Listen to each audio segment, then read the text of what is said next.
Ladies and gentlemen, please welcome the next Vice President of the United States, Paul Ryan.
One of my friends and a real good hunter. Thank you to your service to our country. And Bill Bowling, thank you to your service to your state. You are fine men, and we really appreciate what you do for us. And Ferguson Newport University, thank you for this fantastic.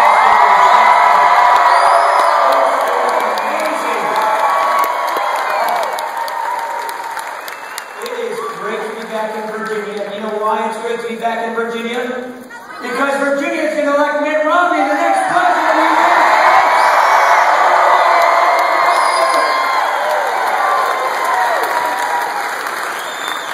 Friends, we have a big choice to make. This is not your ordinary election. It doesn't matter what generation you are in. This is the most important election in your generation. We can stay on the path we're on, a path of debt, doubt, and decline, or we can reclaim those great founding principles that came right out of Virginia, apply them to the cause of the day, and get this country back on the right track.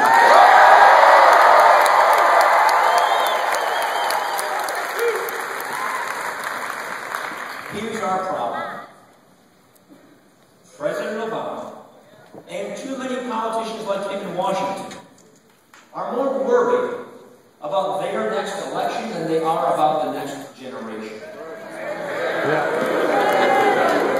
We're not going to do that. We have got to get on top of this country's problems. If we don't tackle these problems soon, they will tackle all of us. So that's what Mitt Romney and I are going to do. We are not going to whistle past the graveyard. We're going to get this done because you deserve the kind of leadership that America is used to having. That is leadership that takes on our challenges, that doesn't blame other people, that takes responsibility. Yeah.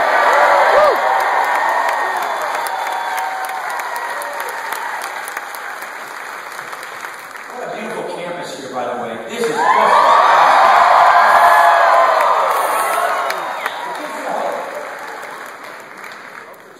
Here's our problem. President Obama, he inherited a tough situation. No two ways about it. He came in with a lot of problems. Here's the problem. He didn't fix them. He didn't make things any better. We're so much better, worse off.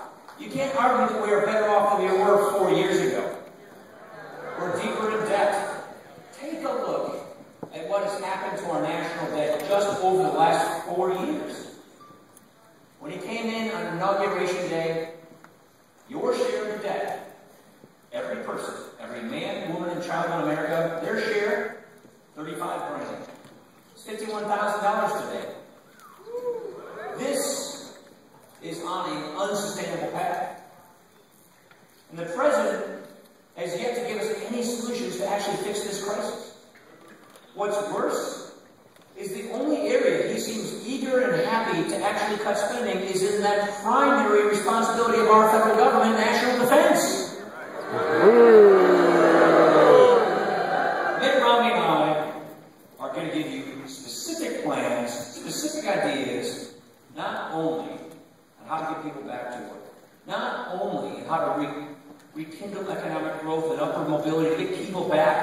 prosperity. But we are going to reject these devastating defense cuts and make sure that we have peace through strength by having the most powerful military that the world will ever know. Please have a seat, everybody. I don't want you to all stand. I can see. Hey, you got great seats here. Why don't you use them?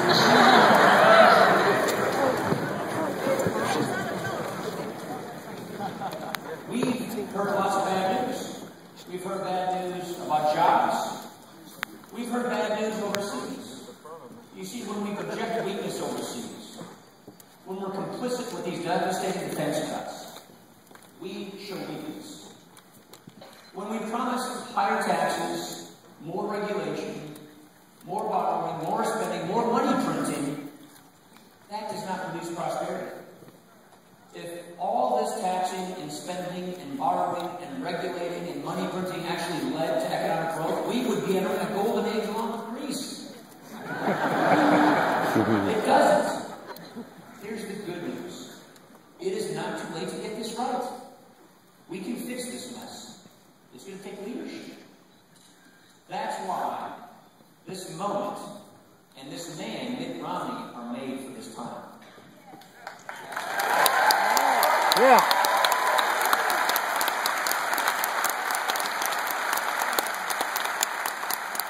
Of all the things that we are lacking that we need, it's leadership. You know, historians often paint pictures and tell stories about great leaders and what it takes. We've had great leaders from Virginia right here. You need a person with a bedrock of principles, with a moral compass, with a vision for the country and the proven ability and experience to execute that vision. That's Mitt Romney. Look at what he did in the 1990s, in the late 90s. Remember the Olympics? Remember all the waste and the corruption and the bloat at the Olympics in Salt Lake? Kind of sounds familiar today, doesn't it? What did they do? They asked this man in Boston to drop his career, leave what he was doing, move to Salt Lake, and turn them around. And that's exactly what he did. Duty, honor, service. He turned those Olympics around, and it was a success story that made us all proud.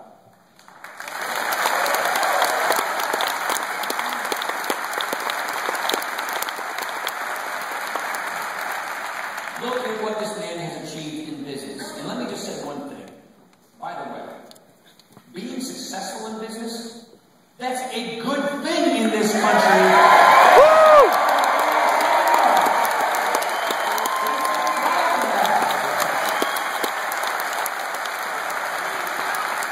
I think it's a good thing you have a man who's created 10,000 jobs.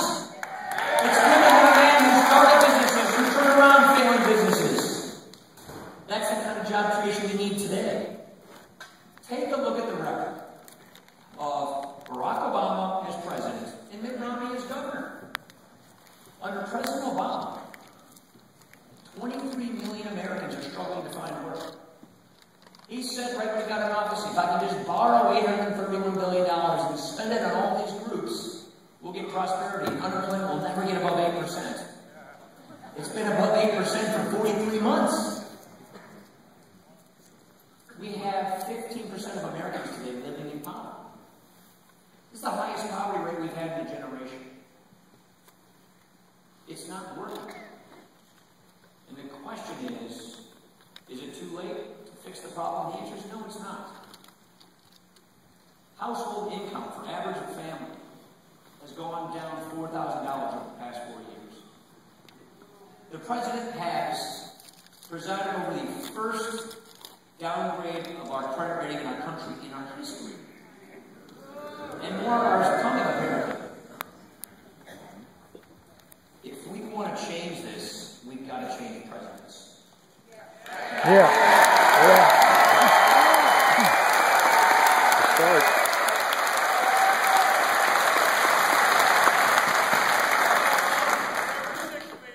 Mitt Romney, as governor, presided over an economic miracle.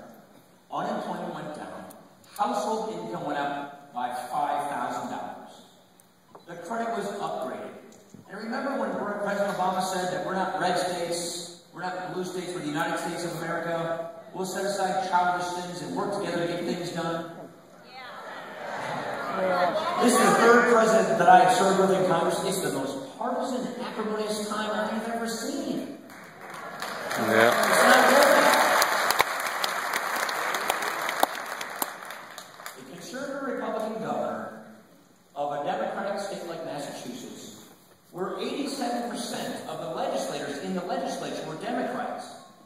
Did Mitt Romney demean them or demagogue them? No. He talked to them. He respected them.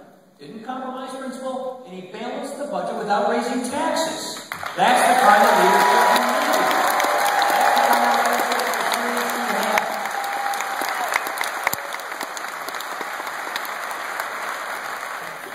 So when we look forward, the question that we owe you an answer to is, it's not just enough for us to criticize the terrible record. We owe you solutions.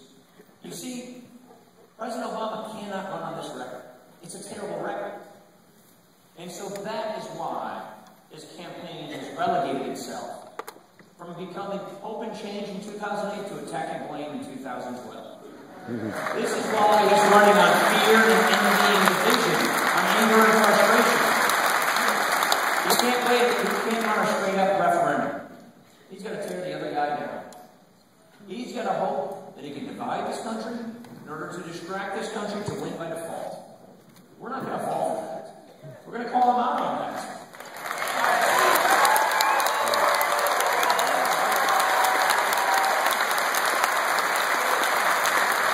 And one of the ways we're going to do this is we're going to give you better ideas. That's the great thing. All you really have to do is take those core, key, timeless principles that made this country so special in the first place, that gave us the American dream, the society of upward mobility, of opportunity, of growth, and reapply them to the problems of the time. Liberty, freedom, free enterprise, government by consent of the government, self-determination. You see, the government works for us and not the other way around.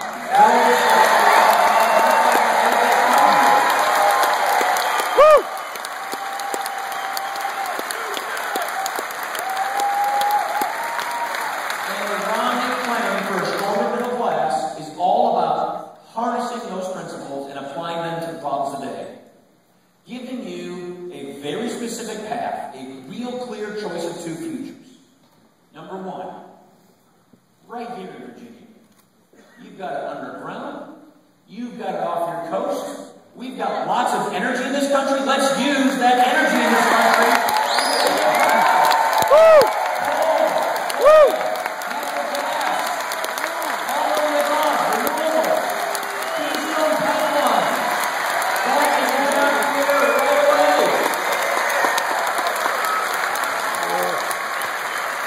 Look at the assault on jobs we're getting from the Obama administration. Just today, we heard some more bad news on this front. 1,200 jobs lost in coal in Virginia, West Virginia, and Pennsylvania alone announced today.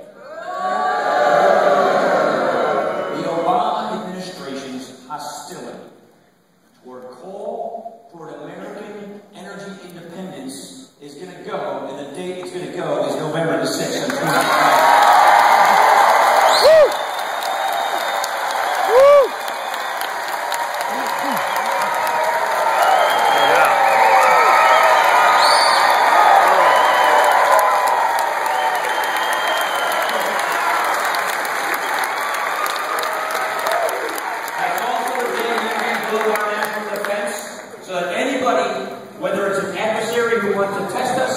Or it's an ally who needs to depend on us, will know that that is a strong America with an unrivaled military, and it's not going to just Obama and Patriot strength.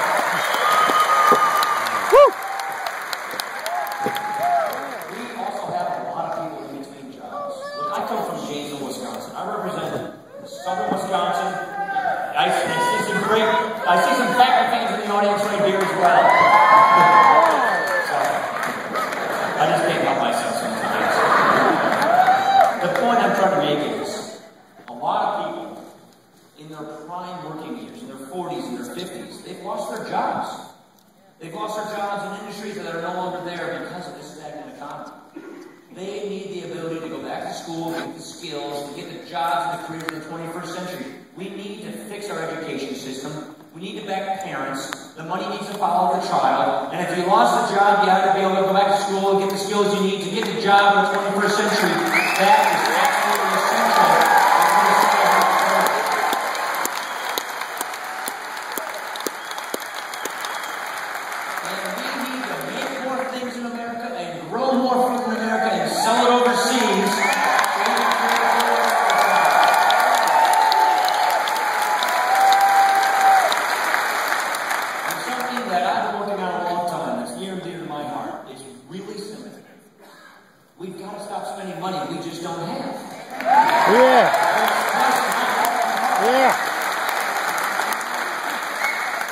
That's why we need a budget to get this deficit under control, to get the budget balanced, to pay off this debt, not because it's just hurting our economy today, which it is. We have a moral obligation to see to it that our children are not saddled with our bills. Thank you. Yeah. It is our duty to save and support the American community in that situation. And let's never forget the fact that small businesses are the engine of job creation in this economy. That's where almost all of our jobs come from. Woo!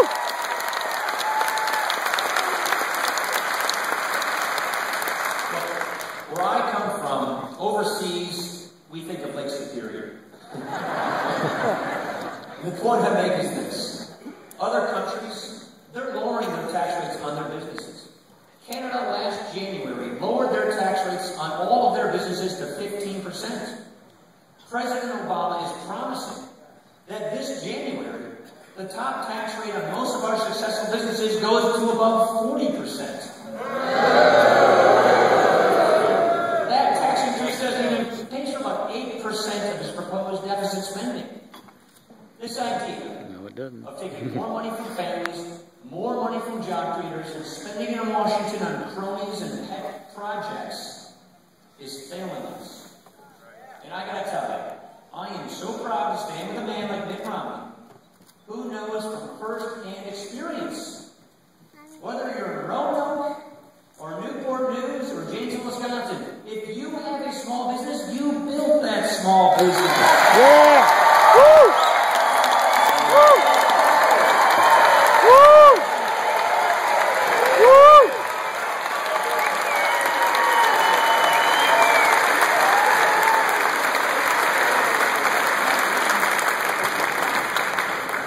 That's why we need tax reform. That's why we need to champion small businesses. That's why we need to tame the regulations that are coming out, putting this huge cloud of uncertainty.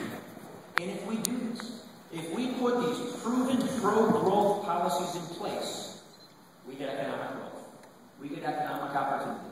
We get people out of pockets of poverty and on the paths of prosperity. We can grow this economy by under 4% if we do this. That creates 12 million jobs.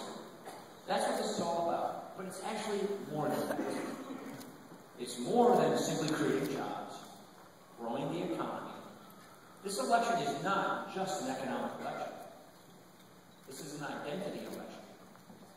It's about the American identity. It really kind of comes down to what kind of people do we want to be? What kind of country do we want to have? This is that big of an election. And if I could just, in a nutshell, quote a Virginian about what the idea of this country is. Because let's not forget, America is an idea. It's not just a piece of geography. It's not just another country. It's an idea. It's the only country founded on an idea. Thomas Jefferson said it best that I can't improve on. Our rights come from nature and nature's God and not from government. Woo!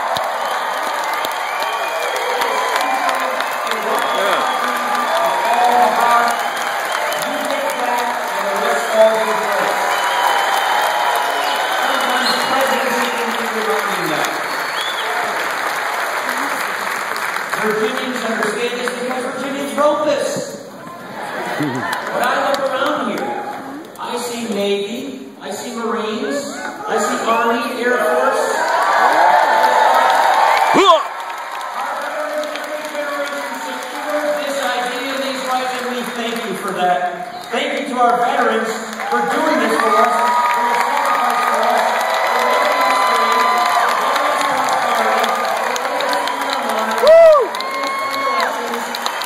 for giving us prosperity, for giving us freedom of mind, for giving us free elections, for securing the American dream for each and every single generation.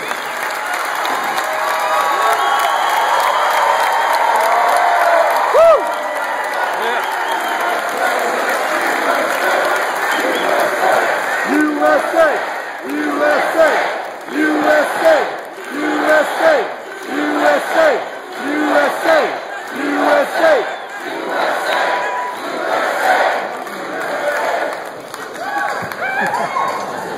We need each other's help. This comes down to a handful of sticks. You know this. Who's going to work harder? Who's going to get friends and family to polls? Who's going to convince people who voted for Obama last time on the promise of hope and change, who are just here and demoralized this time? I will. We will. That's right.